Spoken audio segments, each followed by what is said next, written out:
I would like to point out that the air conditioning's on. Nice.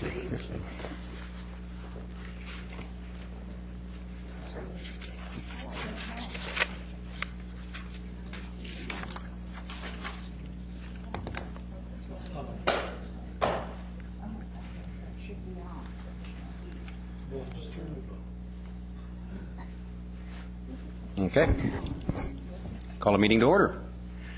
Good evening, everyone. Welcome to the public hearing. My name is Richard Stewart. I'll be chairing the public hearing as mayor. This is a public hearing into the bylaws that will be introduced to you in a moment by the Deputy City Clerk. Prior to outlining the public hearing procedures, I'd like to note, for the benefit of anyone in the audience here to speak to item number 2, the application related to 1875 pipeline. Due to a clerical error, we need to cross all the T's. The public hearing on this item will not take place this evening. It has been rescheduled for the December 15th public hearing. We sincerely apologize to anyone that may have attended this evening with the intention to speak to this application, and we ask you to please come back on December 15th to do so, or you can always submit in writing. That's 1875 pipeline will not be proceeding tonight. With respect to the remaining items, Council for the City of Coquitlam has given first reading to these bylaws and has directed that a public hearing be held. Staff from the City's Planning and Development Department will first present a summary of the proposed bylaw, and then the floor will be open to anyone in attendance that wishes to present his or her views on the proposed bylaw. Those that have pre-registered to speak will be given the first opportunity, and then we'll open the floor. I stress to you all that this is a public hearing. It's an opportunity for anyone who has a view on the proposed bylaw to make that view known to council members. Council members are here with an open mind and are here to listen to your input. No one has prejudged the outcome of these applications, but there are some rules that council has asked me to enforce. This is not a question and answer period. It is not an opportunity to debate the merits of the proposed bylaw with either council members, with staff, or with anyone in the audience with whom you may disagree or may have different perspectives. So we ask every person that speaks to please restrict your comments to the proposed bylaw, to be as brief and concise as possible. We ask speakers to respect a 5-minute time limit so that everyone who wishes to speak is able to do so. You can speak more than once. Just get back in the lineup. Please be respectful in any submission and not make any personal comments. That means respecting each speaker, no clapping, no booing, no interruptions at all of each speaker, so that everyone feels comfortable in presenting his or her point of view.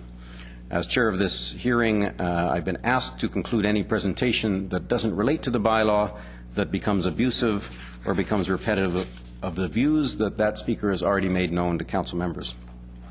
Please note that if you wish to provide any written submission to be part of the permanent record, we must receive that prior to adjournment of the item. It will call for 3 speakers, at the end of which I will adjourn the item, but if you have something written, please hand it into the clerk's office before that. Council cannot receive any further information after the adjournment of a public hearing as court decisions have determined. Immediately following adjournment of the public hearing tonight, that's all the items, we'll have a regular council meeting in order that council can give consideration to some items on the council agenda, but also to the items on the public hearing agenda. However, if during the public hearing council requests further information related to an item, consideration of that item can be deferred pending receipt of the requested information. I will now call upon Ms. Lohr to introduce the bylaws on tonight's agenda and the Planning and Development staff to make a presentation on the first item. Thank you, Your Worship. Item 1 is an application to amend the city's zoning bylaw to amend the existing definition of industrial office to add labor organizations as a type of use fitting into this classification, bylaw number 4515. Good evening, Your Worship and council members. This proposed zoning bylaw text amendment would amend the zoning bylaw's definition of industrial office to add labor organizations as one of the listed uses which qualify as industrial office. By doing so, this use would be permitted in all zones where industrial office is permitted. These zones include the M2 service industrial, M3 special industrial, M6 retail industrial, M8 retail and light industrial, and M9 light industrial. This bylaw amendment has been initiated by a business operator at 1550 Hartley who wishes to permit a transit union office on the second floor of his industrial strata unit. Given the nature of this use and its general fit with other uses under the industrial office definition, which include data processing and building trade contractors, staff are recommending this amendment to the industrial office definition and all final readings to bylaw number 4515. Thank you. Thank you. I should have mentioned earlier, it may be that decisions, one or more decision related to one or more items on tonight's agenda are made by council after the inauguration of new council members in a week. I note that councillors-elect Dennis Marsden and Terry Towner are in the audience tonight, so they'll be paying attention as well, and they may well be asked to make either a second and third or even a fourth reading decision on these items. Are there any speakers to this item? Are there any speakers to this item? Third and final time, are there any speakers to this item? Seeing none, I'll declare this item closed. Moving on to item number 3, it's application to amend the city zoning bylaw to rezone the property located at 964 Charland Avenue from RS1 one-family residential to RT1 two-family residential, bylaw number 4505.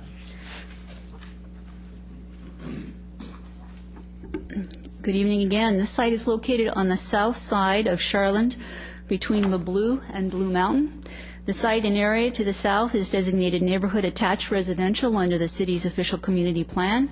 The north side of Charland is designated medium density apartment residential.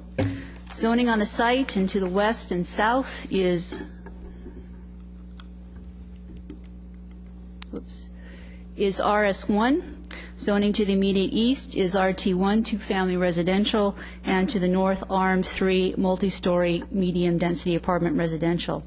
The site currently has a single-family residence. The applicant is requesting rezoning to RT1, two-family residential, in conformance with the city's official community plan designation to facilitate subdividing the existing lot into 2 lots for one-family residential use.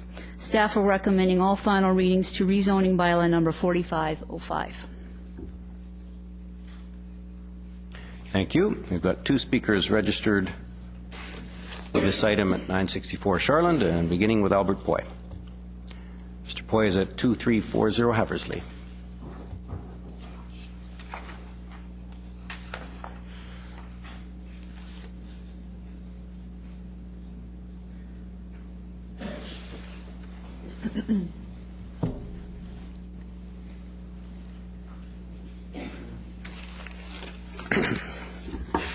Good evening, Mayor and Council. I'm Albert Poy. I'm a longtime resident of Coquitlam. I originally moved to Coquitlam 42 years ago, and I paid a premium to be in a district which valued single-family housing. In fact, it was a 30% premium I paid. I now find that when I look at Coquitlam, we got a safety problem. With the safety problem relates to the over-densification of the areas around Austin, Blue Mountain, Low-Heat Highway, etc. I drove by 964 Charlotte. The lot in question to be subdivided into 2. It will become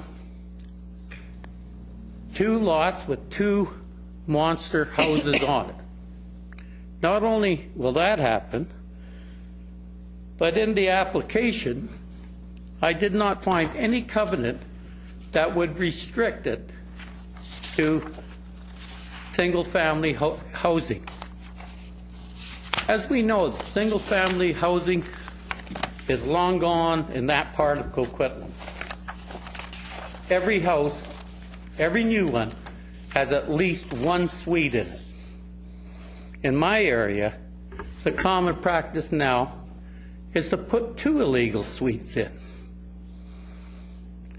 This has now led to a safety issue. Our traffic, especially at the bottom of Blue Mountain, at the Loweed Highway, at Brunette, that will take you during rush hour 20 minutes to go through that one block area. The number of accidents that is happening there is atrocious. It's a safety issue. You can't walk there. You can't, difficult to cross the street. Adding to making this 2 lots will only add 2 more units. I'm not against development, but I'm against adding more traffic when it's unsafe until we correct or fix our problems at the bottom of Blue Mountain. We already have enough traffic being added because of the development at the corner of Austin and Blue Mountain.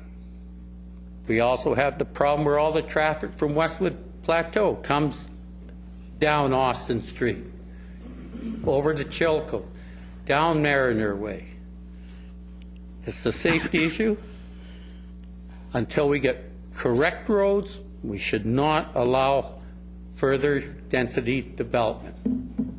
I thank you for your time. Thank you. Any questions? I don't see any. Thank you. Appreciate it. Our next speaker on this item is Beverly Sewers at 968 Charland.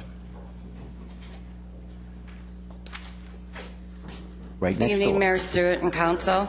I live at 968 Charland Avenue. I am directly across from this property, and I oppose it being rezoned. We've just lost 5 houses on our street to 88 apartments. Last time I was here, I totally opposed this, and the meeting was closed with, "I'm so glad nobody opposed this." So I really hope people can hear me this time.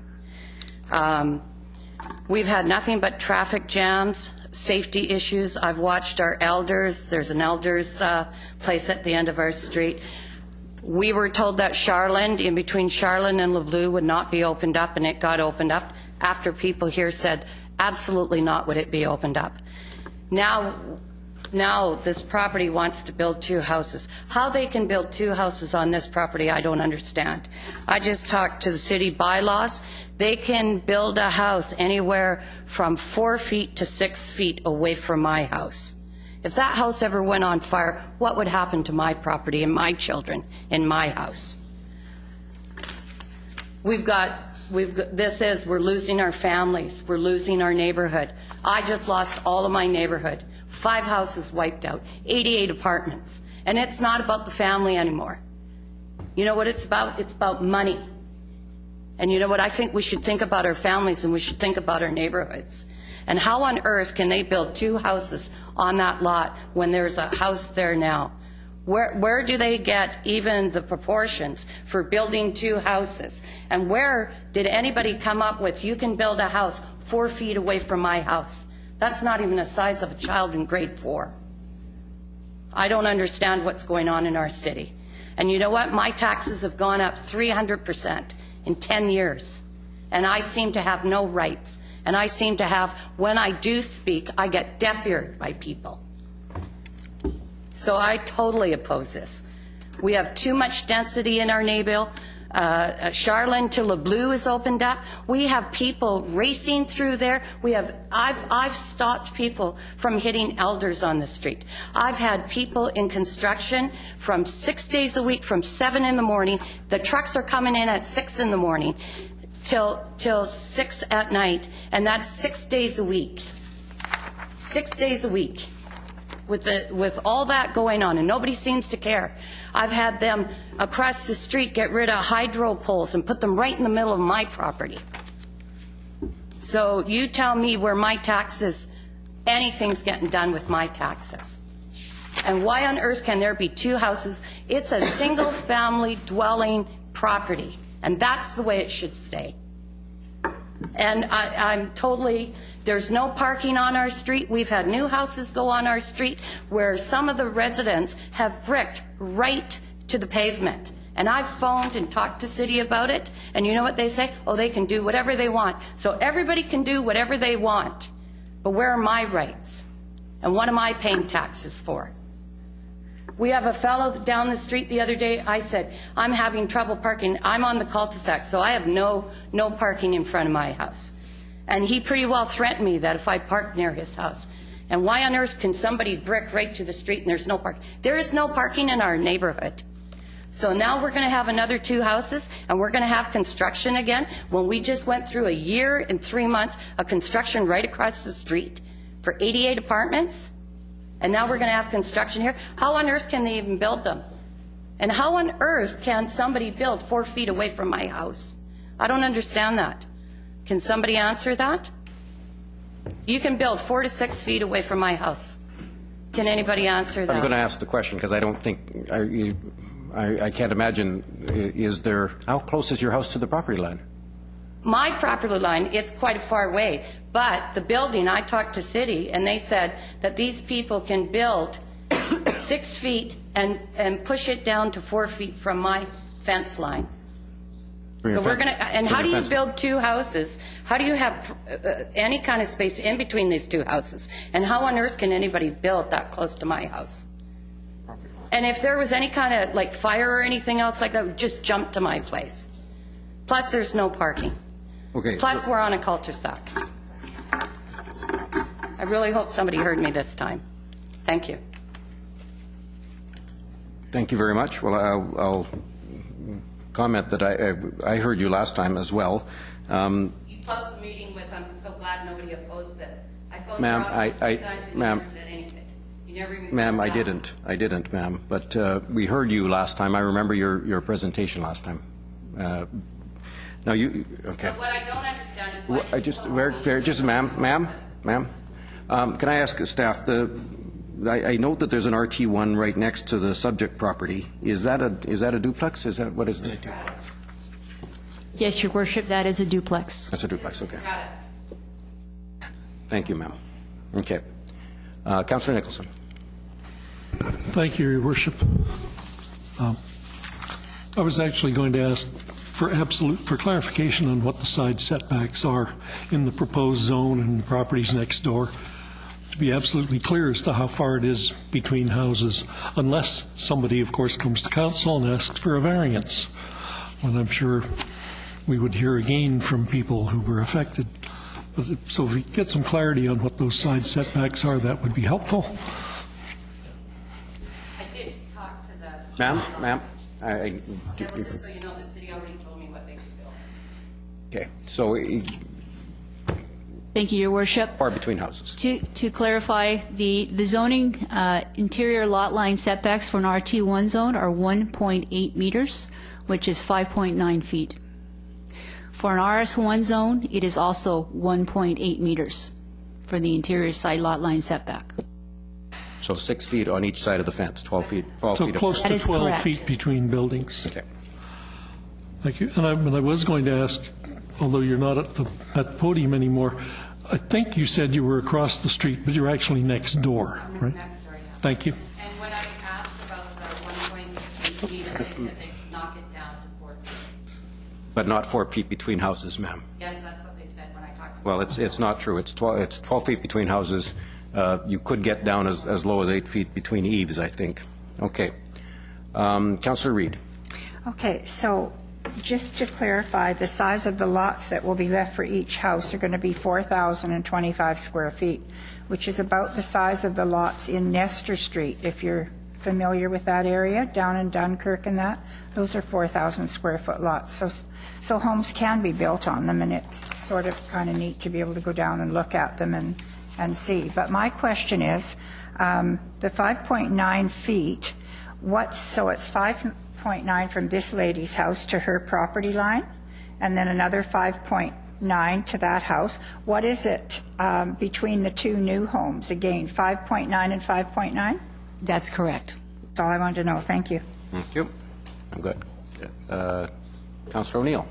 Yes, thank you. The parking question that Ms. Sewers raised is kind of interesting.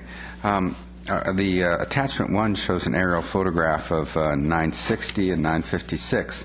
I think 960 is the one she was specifically referring to, where people have bricked in the parking area and are parking perpendicular to their lot there.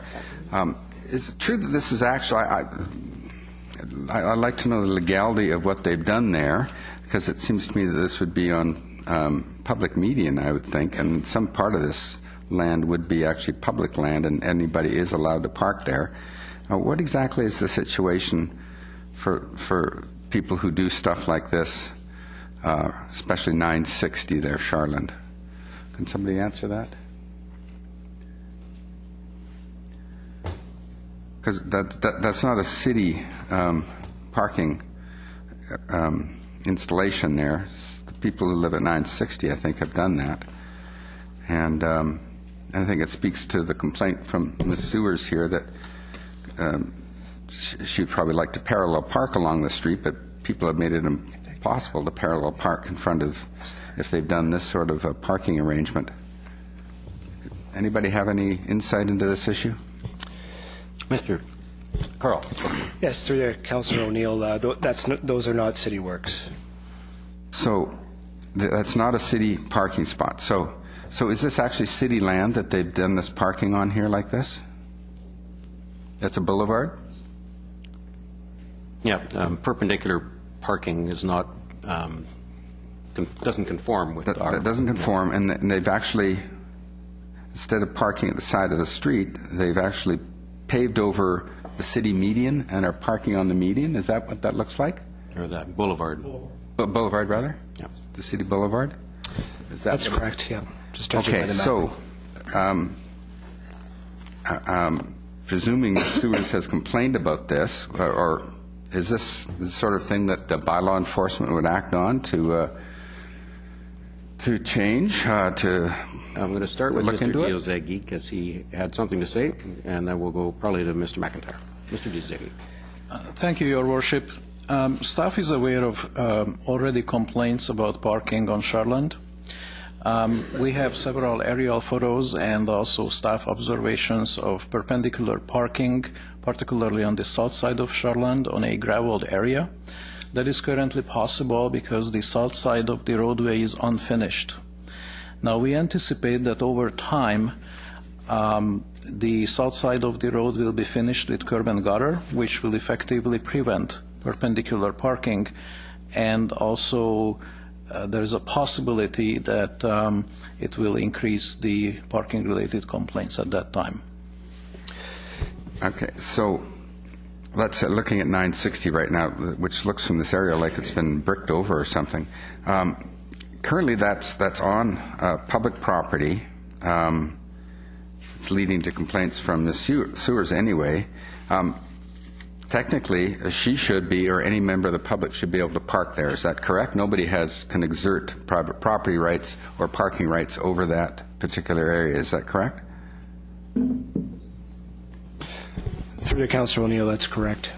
As part of the servicing requirements that will be brought to bear for this proposed rezoning, it's an 11-meter road cross-section. It's to a collector standard, which once it's fully built out, once Charland is fully built out, that will allow for parallel parking on both sides of the street. Right, so that would be 964 would be, if this goes through, would have that, but it would end abruptly at 960 there, and the 960 would still be in place. But that, even though the people who live in 960 with all those cars there, it's probably a suite in there as well. It's a big house. They might think that that's their personal private parking lot, but it's not. That's actually a public parking space.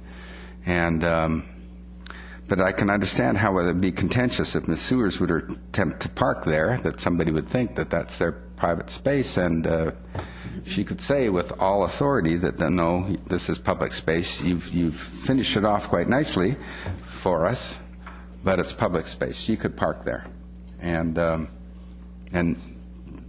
that couldn't lead to her car being towed or anything like that. Is that correct? Yes? Okay. Thank you. Yeah, this has been a contentious issue. If you look down on Danza, you'll see also at 9,000 or 10005 to 10012, both sides of the street fully developed in the same way, and we end up with large sections of Millardville where perpendicular parking has been unauthorizedly installed and creating both challenges now but challenges in the future as well. Mr. McIntyre. Yes, thank you, Worship, and please forgive me. I'm trying to minimize my speaking tonight. I just wanted to point that out, that it's unfortunately a common issue in the area where you have older construction that's gone on. Often it's a duplex. The road's unfinished, as Carl's explained. There's extra road allowance there that's not paved as road. It gets improved informally over time. People take full advantage of that right-of-way width to park perpendicularly. It's more efficient. It doesn't meet our bylaws for that, but it's a condition that's sort of evolved over time. As redevelopment happens, then the road is properly reconstructed to do away with that informal, improper parking arrangement. Sorry. Lost your voice. I think your time was up. Just one last thing then. So one of the beneficial aspects, if 964 is approved for this development, that will be there will be a curb there, a sidewalk, and there'll be no question that parallel parking will be allowed in front of that for full public use. So that could benefit the people who live at 968. It would be less ambiguous then. Okay, thank you. I'm finished now. Thank you. Councillor Zerillo. I had a few questions to staff.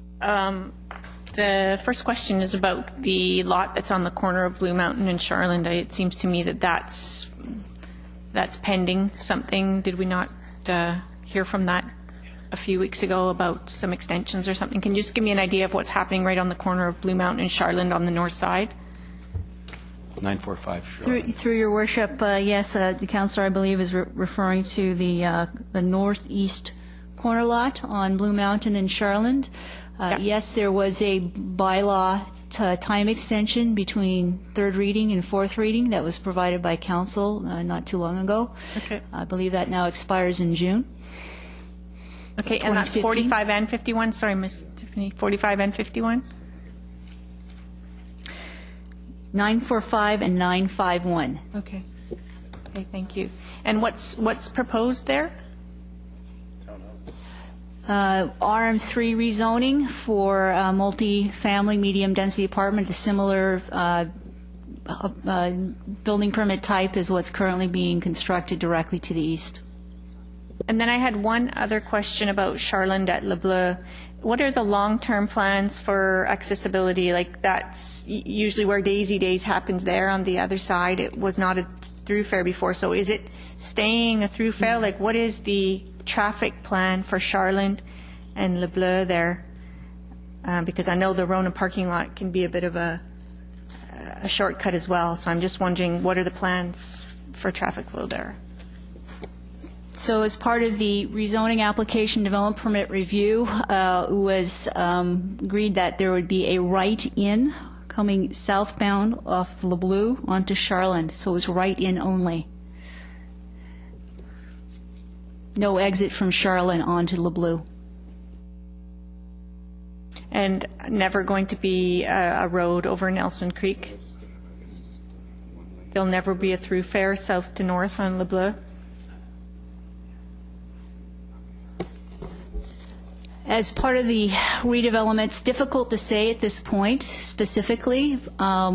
Certainly through redevelopment of the sites to the east, which are designated neighborhood center, there is definitely, I know there's definitely a need for some other kind of more robust connection should that area densify. What that is at this time, we cannot say. What's in my mind, because I drive by here all the time, is that people will go through from Nelson through the Rona parking lot, come this way to Charland to get out to Blue Mountain to go south. So I'm just trying to get a feeling of how that's going to be in the future. But okay, for now it's just you said for now if you're coming down south, it's just a right in one way. And so you can go east, but only to Le Bleu. Like if I came in from Blue Mountain, made a right onto Charland, I can go east just to the end of the street, and then I can go no farther. Correct. Thank you. Thank you. Councillor Hodge. Okay. Thank you. A couple of questions here. On this particular proposal, and I'm reading here that there's talk about access to the lane and a turnaround in the lane. So for this new proposed subdivision, that is where the access will be. This is because we don't have any drawings, so that's part of the proposal that's definite, that they won't change it at a later date then? Through to Councillor Hodge, the access would be from the lane. Correct. So we would have a full curb across the front on Charland then? That's correct. Yeah, and as part of this subdivision, they would be required to do sidewalk and curb across this frontage? Yes. Okay. Well, there's an RT1 proposal at 954. Is that currently is zoned RT1? Is that correct? Through your worship, yes, that's correct. But that's a property that's probably going to be redeveloped. I drove by today. It's a smaller, older home, so that's going to come down. And under the current RT1, they could either build a duplex there, or they could come forward with a subdivision application to do the same thing. So they have the zoning. The question is, will they subdivide or build a duplex? So to confirm, they have a subdivision application in with the city to subdivide into two 10-meter wide lots, and they also have a building permit application that they've just submitted for single family and a carriage house. So they could go single family and a carriage house, or they could go subdivision. But their intention is to subdivide and build two single family lots on the two new lots under the R21 zoning. Right. Okay. Now, the option for both of these properties, well, assuming that this one went to RT, well, actually, let's go back. If this one does not go to RT1, as it is right now, they could knock this house down and build a single-family home without coming to us, because they could build on RS1. They could build a single-family home here, and they could build it 5.9 feet from the property line on both sides. That's correct. If they subdivide, they can still build 5.9 from either side, but they would have to leave two 5.9 breaks, one on each side of the house. So if they build two houses, we then end up with 11.8 between the two houses in the middle, or they can just build one big house with 5.9 on each side. They could build one big house and then either put a carriage house behind it or put one legal suite in it without coming to us. Yes. Correct. Okay. And then they would not have to do sidewalks or any improvement. They could basically just knock the house down and build big house from property from 5.9 to 5.9. Okay, thank you. Thank you. Councillor Nicholson. Thank you, Your Worship. Looking at attachment 2, which fortunately we have up on the screen, at the back of the site, I see some grayed out space that says "see detail," but I don't think we have the detail. Is that, my first thought was that was the access to parking, but then in rereading, it's the turnaround. Is that correct? So we actually, yes, and there is nothing before us about what's intended to be built. They could build within our zoning bylaws anything that fit within the zoning bylaws without coming back to council at any future point, unless they came to ask for some variance to setbacks or parking requirements or something like that.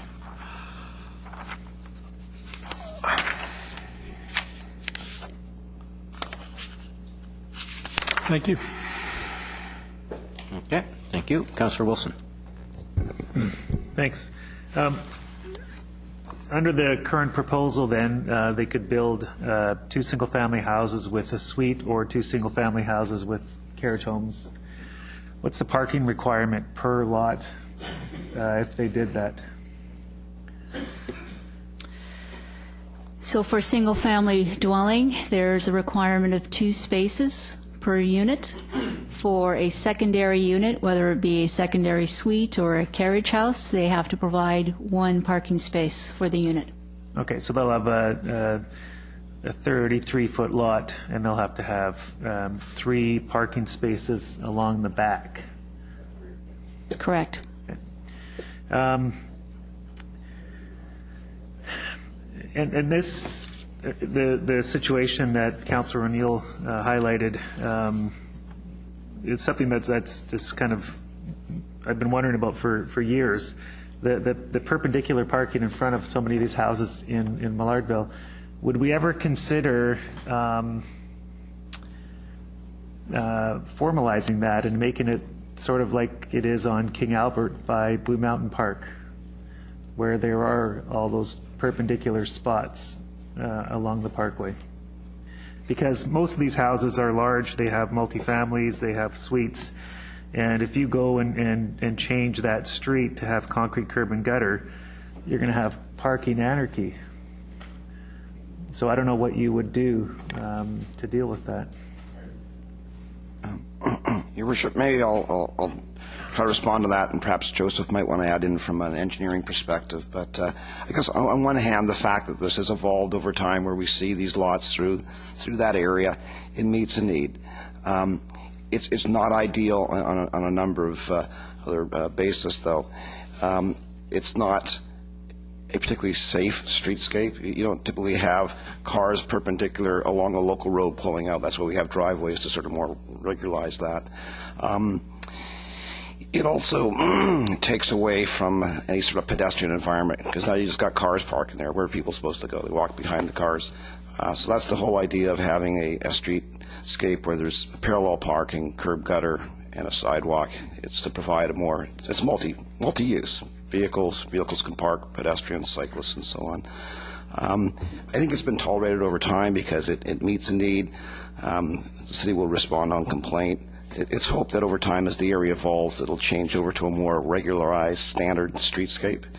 And with that, as development happens, as Erica pointed out, each new project needs to provide the parking it generates on site, unless they apply for a variance, and those aren't very often supported. So with development, the parking needs are supposed to be met. So but the perpendicular parking is mainly on the newer, larger homes, and because they're single-family houses, they didn't have to put in the concrete curb and gutters. So at some point, I'm assuming once the development on the north side of that street is finished, we'll eventually put in concrete curb and gutters on the south side of the street? It depends on the pace of subsequent redevelopment along the south side. That may start triggering that. There may be residents that live there that feel that, well, the north side of the street's finished off and there's little patches here and there. Why can't the whole street be done? And there might be an interest in the neighborhood to, like through a local improvement project, to have that all done collectively. And I think most of those people would like to keep the perpendicular parking, though, because that's the way they're doing it now. So I can understand the streetscape, I can understand the sidewalk and the safety and the walkability and everything like that, but we allow it on King Albert by Blue Mountain Park, and I think King Albert's a busier street than Charland is in that area. I would suggest that where these situations have emerged and evolved over time, they're tolerated. It's not desired, and it's not the optimal. It's not something we would be promoting. But I think like it was at Blue Mountain Park, I mean, it's reality, right? We have huge parking issues, and people have created their own solutions. And if we go through and remove those solutions, anyways, that's not about this application. But it's, I think the reality is, if you have two houses there, each with a suite or a carriage home, you're going to have, again, more parking issues, and it's going to be a problem. Thank you. Okay. I guess mine is. Councilor Rasmussen. It's on the parking and the issues in that area, and it relates to the application before us, and I guess it relates to the perpendicular parking and our lack of enforcement, and to the neighbor there saying that, I can't use that. If she complains to the city, okay, why are we not out there telling that person, giving warnings to that person that this Because, once again, this is public property. A roadway is public use, okay? So they've taken public right-of-way, I'm just alluding to what Councillor O'Neill was saying, and have taken it as private parking, which, even though it's not parallel parking, why do we not enforce that? Well, if anybody can do that, then can park on the street because it's public. And that's, so one, if we allow it, why do we not enforce that it's all public? Because they're using public land, the width of the street and the roadway and the boulevard and the sidewalk here.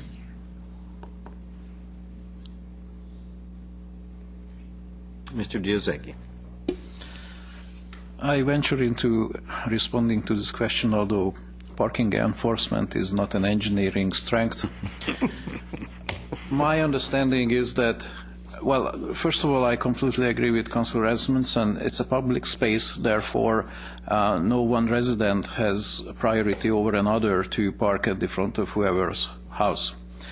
But having said that, unless traffic safety issues are involved for obvious or somewhat obvious reasons, the parking enforcement works only on a complaints basis, because we have limited resources when it comes to enforcement. And so if there is an issue between neighbors or homeowners and visitors of others parking at perhaps at unsuitable places, they have to call in, and then we would ask a bylaw enforcement officer to look at it and make a judgment on site whether there is any violation. Okay, it's not part of the application. I'll leave it now. Just leave it through to staff to look into this further. Thank you.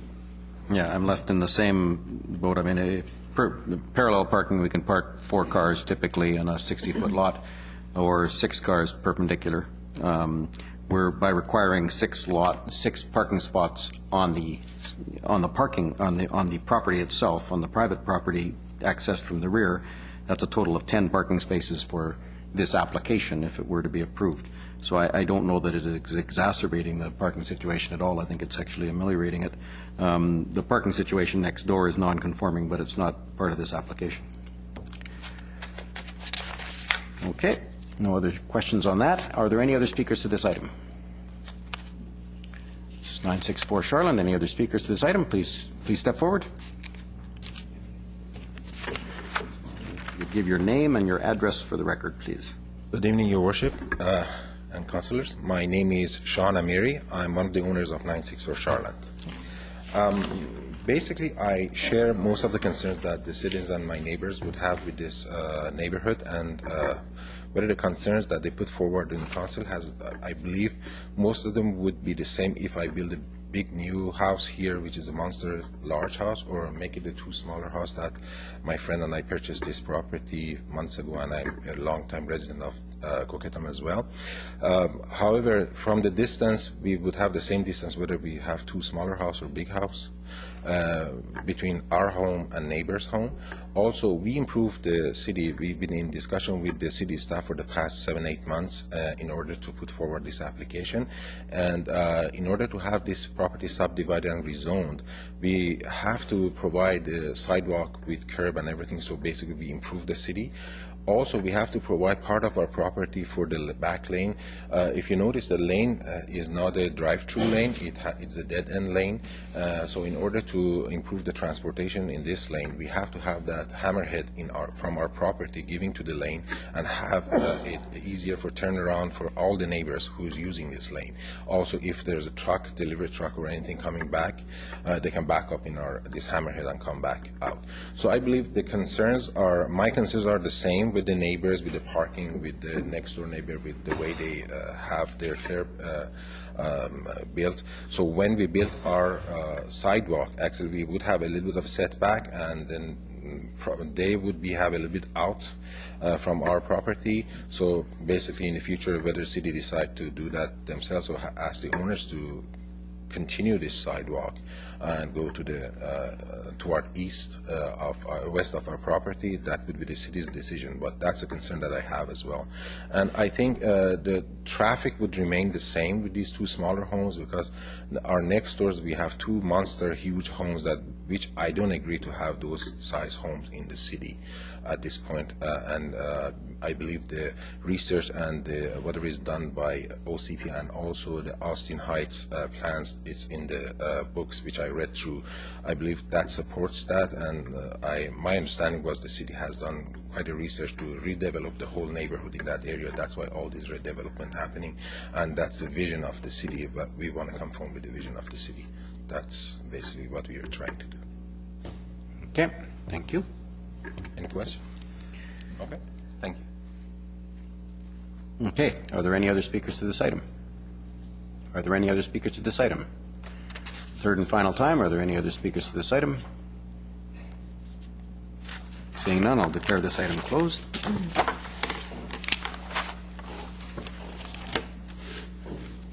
Item 4 is an application to amend the City of Coquitlam zoning bylaw to rezone the property at 928 Walls Avenue from RS1 one-family residential to RT1 two-family residential, bylaw 4513.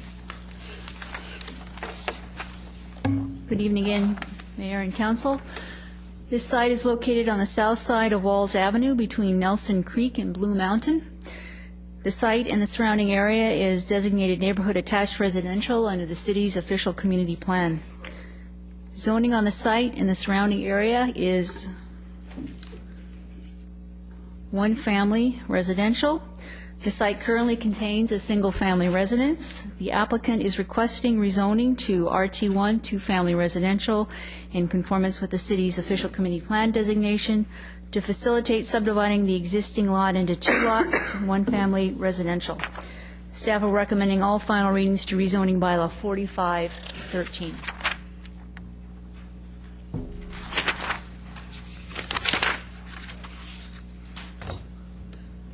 Thank you.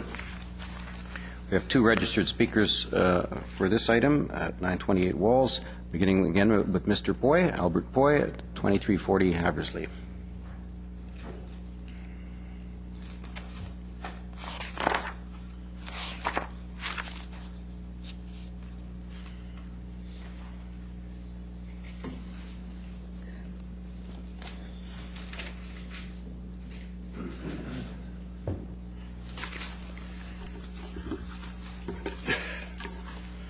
Good evening, Mayor. Good evening, councilors. My comments that I made about Charland equally apply to Wall Street. I inspected both lots. What I don't understand from this council is why we don't just finally say there is no such thing as RT1 zoning. There isn't in Coquitlam. Every house built has a suite in it. Why don't we just be honest and recognize it? The other problem we have that no one wants to talk about, besides the safety issue, is that the sewers, etc., were not designed for this type of density. Our taxes keep going up faster than inflation, faster than population growth, to pay for these upgrades that are required with this density. Personally, I'm at the point I'm fed up with the increase in taxes that this zoning brings about. Our children can't even afford to live here. And everybody in this council, I heard 3 weeks ago, talked about affordability. And what does this council do? Keeps bringing higher and higher density and more taxes. Well, if I look at my own neighborhood, 3 houses there, recently built, all got 2 suites in them. Not supposed to have 2 suites in them. You know where they park? Right on the street. Try driving down my Haversley tonight. You can't. It's just like driving through an obstacle course. That's why I'm here opposing this high density on every lot we got. Live up to your campaign promises, and let's get some affordability and decent planning, because I also think we got a planning department problem. If you're not for high density, you're not going to get a job in Coquitlam's planning department. I'm fed up after all these years, seeing my alley is as busy as it can ever get. Why? Because you can't drive down Austin Avenue. I get police cars coming down my alley at 2 o'clock in the morning with the siren going. And you think that's funny? It's not. I can't drive down my own street because it's plugged up. And that's what you're doing with these other districts. I'm sorry, as a taxpayer here, I'm getting fed up with this high taxes and this catering to developers. Thank you. Your Worship. Councillor Reid. I just noticed a name on this application, and it's somebody I happen to work with in my office, and I just went and confirmed that that person is still there. Thank you very much. So I wish to be excused from this. Very good. Councillor Reid has declared a potential conflict and has stepped out.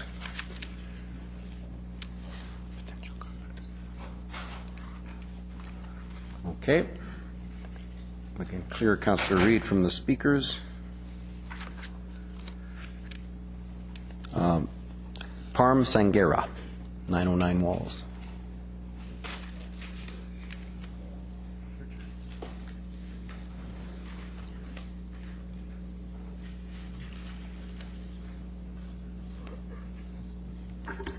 Good evening, Mayor, councillors. First, I'd just like to say my children are a little disappointed Barack Obama isn't at this council meeting. They were expecting him as well. In regards to this... I'll try to live up. That's what they asked me on the way, if Barack Obama was going to be here. In regards to this amendment for the zoning bylaw for 928 Walls Avenue, I've got 17 signatures from residents and owners on this street who are opposed to the subdivision of 928 Walls, primarily due to the over-densification. Also, it would change the character of this street, creating an inconsistent look. Many of us purchased homes on this street because it was a street whereby the lots could not be subdivided, and it was a no-through street. There's a creek at the end. And so when we chose to move there, it was so that way our children could play on the street. Just within the last 2 years, there's 5 new properties that have gone up there, and there's just more and more traffic. Ultimately, subdividing 928 would also change the look and feel of this street, as all the lots are over 60 feet wide, so that way this lot would be 33 in width. Creating 2 lots where one existed would also increase traffic and be a safety concern. Especially for those of us who have children that play on this street, ride their bikes up and down this street. Thus, we are opposed to this application for the amendment.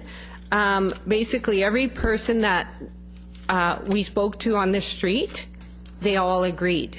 The only signatures that are not on this thus far are because it was just pouring rain, and we thought we'd call it a night and come on in. But so pretty much all the neighbors are opposed to this amendment. And those neighbors, we are there because we love being on that street. We love the neighborhood. We love the community feel that currently exists right now. I guess I'm just opposed to slapping on 2 houses there and just for a quick buck. I've got the names of everyone who is in support of this.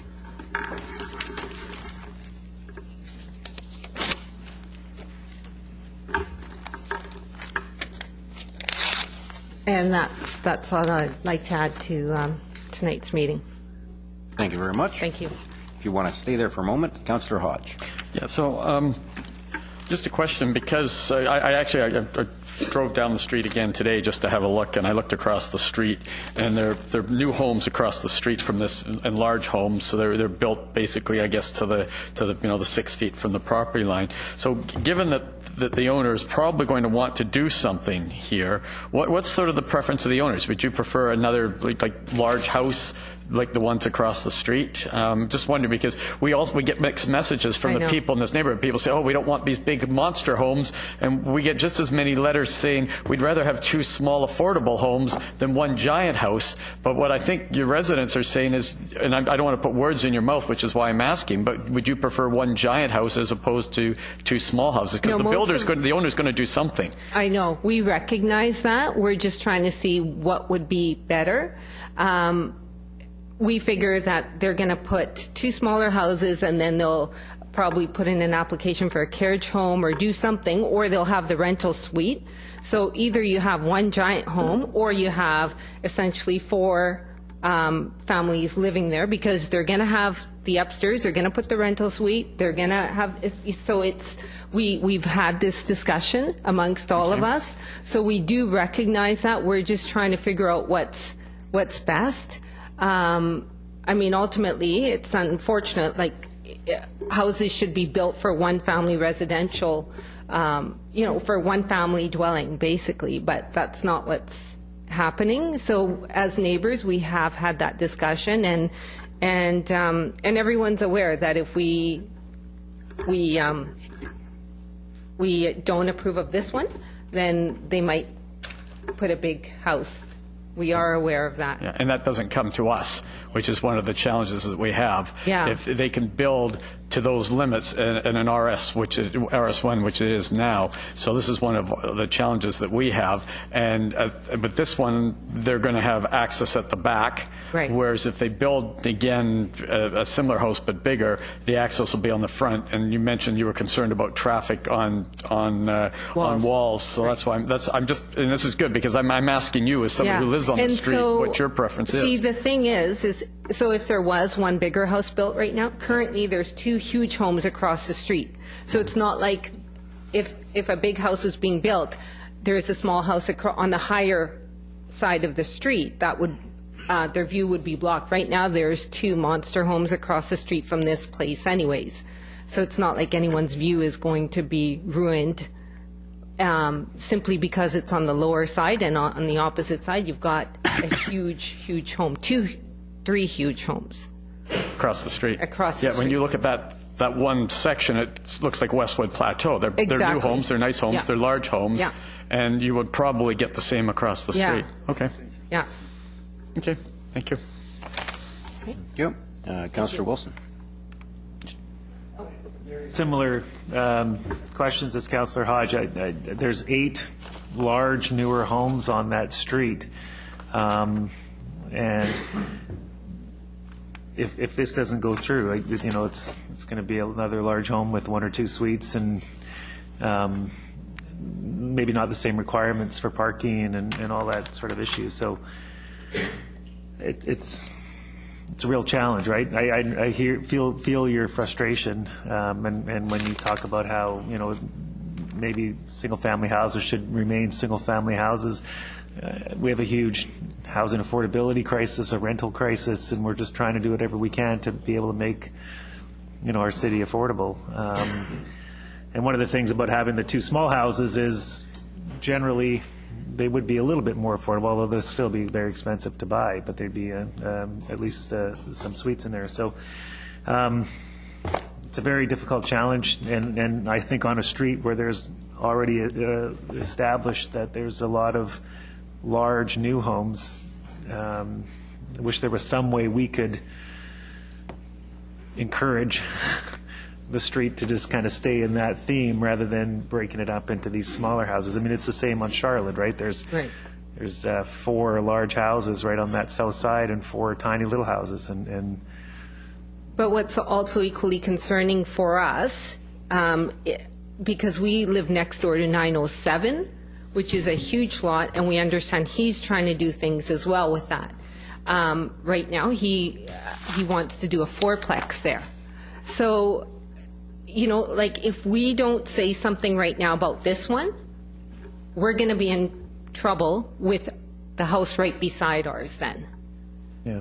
You know, and that's a huge lot. And that one, the only reason why he hasn't been able to do anything thus far is because it is a heritage home. But he's just looking at all angles. I have to get you to stick to the property. That's one rule. So that's, I'm just saying that's why this is addressing your question. I do recognize that, but if we don't do something about it now, I don't want to have to deal with the one beside us. Well, and the challenge with all of these applications is the city went through a really long, thorough consultation process with the neighborhood to come up with this new plan for the area, and this is what the neighbors agreed to, that, you know, we could do these sorts of things in these neighborhoods. And so that's the challenge we have now, right? Is we have done all this work to make the plan, had the buy-in from the neighborhood, and now there's a lot of pushback, right? So it's right. But the fact that I've presented all of these signatures from our little tiny street shows the majority are opposed to this application. Yeah. Thanks. Okay. Thank you. Thank you. Just a second. Just a second. In fact, it looks like several members of council want to speak. I did want to speak as well. And it's partly along Councillor Hodges' direction. We are struggling as a region because we have no place more to grow. We can't go up the mountains any further. We can't go up the valley anymore because of the agricultural land. Obviously, south doesn't work, and the west is Pacific Ocean. So how do we allow for the absorption of more population in our existing single-family neighborhoods without more urban sprawl? So that's our challenge. Mr. Poi came up and spoke about we need more affordability, and I agree entirely. The conversion of this property to a 5,000 square foot home with a suite isn't an affordable option. It doesn't allow for families to stay in the neighborhoods that they grew up in. And so our challenge as a council has been, how do we allow the sensitive conversion of these neighborhoods as sensitively as possible, but remaining as affordable as possible? And obviously, one big monster house is not as affordable as two houses. That would be 2 units in a monster house or 4 units in 2 smaller homes. And in fact, in some cases, more than that, depending on the neighborhood. And in this case, we're left with a subdivision that's almost essentially the same as almost all of the lots in Vancouver. So I don't know how to involve. It was mentioned that we did go through the neighborhood. I don't know how to respond here. I'm trying to understand. I just want you to know our challenges, and I put to you a row of 5,000 square foot homes all across the street. That is preferable then from your perspective, or is your concern primarily in the 907? Because it sounds to me like 907 is your primary concern because it's next to you. Right. That is my concern, and I think this subdivision is just going to help accelerate 907's application, or I just don't want to have to deal with this again with 907 because I know what his intentions are right now. And just we've looked at it from all different angles. Again, because the 2 big houses, actually there's a row of them, there's 4 now, because those monster homes are across this one, the only saving grace is those monster homes, if they lose their view, then, that's their problem because they're the ones that built those monster homes to begin with. And this is on the south side of the street, on the lower side. So we'd rather have the one-family residential lot because we're just going to get over densification. Like, this is a unique little street because it's a no-through street. Like, we have like we would have like a block party. My kids know everybody on the street. Everybody knows my kids. Like, that's what we want to maintain. We don't want more and more people and traffic flowing through the area. We love our street right now. So I do appreciate the challenges you face. speaking to all the neighbors, they realize what would we rather have, the monster homes or the subdivision of all these other lots and getting all these other houses up on the street. Clearly, we don't want any. We just want single-family dwellings. Okay. Thank you. Councillor O'Neill. Yes, thank you. I don't have any questions for you. Thank you. Just for staff, as in the previous issue that we had, the previous application, the present official community plan designation is neighborhood attached residential. How long has that been in place for this property, and what does that imply? Suggest for the sort of long-term future that this neighborhood is envisaged as? Through to Councillor O'Neill, that designation has been in place since the adoption of the Ardville neighborhood plan, which I believe was, just let me check the March or April 1st, 2014.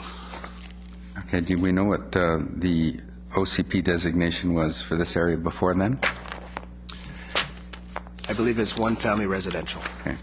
So, and as Councillor Wilson said, that there was a very long public consultation process on the change for the to redesignate it as neighborhood attached residential. So, neighborhood attached residential suggests to me, as a layman, so townhouse or something like that. So, how come there is no need to change the OCP designation when there's a subdivision and two smaller lots like this, but there is a need to change the zoning? Through your worship, Ms. Tiffany. there are two corresponding zones under this land use designation, and what that means is that there's two zones that can be used to implement this official community plan land use designation. One is the RT1. RT1 provides for both the ability to develop a duplex as a permitted use, as well as the ability to subdivide a lot into two 10-meter wide lots if there is lane access. Oh, good. Well, that's a good explanation. Thank you. There's the second zone that you can use to implement this land use designation is the RT3, which is the triplex and quadruplex zone. Right, and this lot wouldn't be wide enough for that, would it? I believe it is wide enough for a triplex. Oh, okay, but not for the quadruplex, as the previous speaker was suggesting for maybe 907, which is looks manifestly quite a bit bigger. Good, thank you. Helps me understand, maybe helps the audience understand as well, too. Thank you. Thank you. Councillor Zrillo. Oh, I had a question for staff, just about the suites. It's just for clarification. If this didn't go through today and the person decided to build a single-family home, how many suites are they allowed to have in a single-family home? Only one suite per home. Okay. So we know that there are homes all across Coquitlam where there's more than one suite. So what kind of recourse do the neighbors have, besides telling on their neighbors? What kind of recourse do they have, or what kind of precautions can we as a council enforce here to ensure that there would only be one suite if this was kept in its original zoning? Like, how can we protect the neighborhood from illegal suites proactively? I'm not sure that any Lower Mainland community has come up with the answer on that one because of the rules of the Supreme Court, but Mr. McIntyre is going to venture. I'm sorry, Your Worship, no silver bullets here either. No, that's the eternal challenge is ensuring that these suites don't become developed.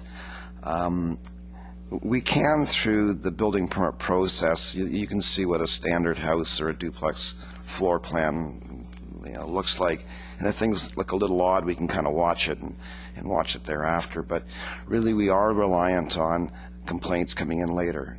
Because Joseph said, we just don't have the resources to be out there looking over every fence and checking to make sure that people are properly parked or they don't have extra suites. So it is unfortunately, it's complaint driven. But if we do receive a complaint, we will act on it and inspect the property. In these instances here, with the single-family houses, if it's a large house on a large lot and there's a suspicion that there's going to be a suite in there, we will watch it and act on it accordingly. Thanks. Well, I just wanted to mention, because I do live in Millardville, and I've been there since 2010, and I'm pretty tuned in to what's coming in my mailbox from the city, and I can tell you that I never received any information about the changing of any zoning. So I know that's not necessarily any solace to those that are here that had no idea that the home that they purchased could be rezoned without their input. But I just want to put it out there that it is very upsetting. It is very upsetting to, even when it came across, when I saw the plan, I'm like, oh, well, I had no idea. And I just want us to be sensitive to the fact that even though we say we went through a comprehensive process and this and that, a lot, I would say the majority of people don't know that there's been a change to their community. And I just want to put that out, that for the people in the audience today that are this, like, I totally get it that you didn't know, and again, many councillors have said we're struggling with that decision that needs to be made. But I just want you to know that it is very difficult, and I'm really torn on these ones, really torn, because the process happened. Public hearings. Okay, thank you. Okay. No other questions? Are there any other speakers to this item? Are there any other speakers to this item? Third and final time, are there any other speakers to this item? Seeing none, I'll declare this item closed.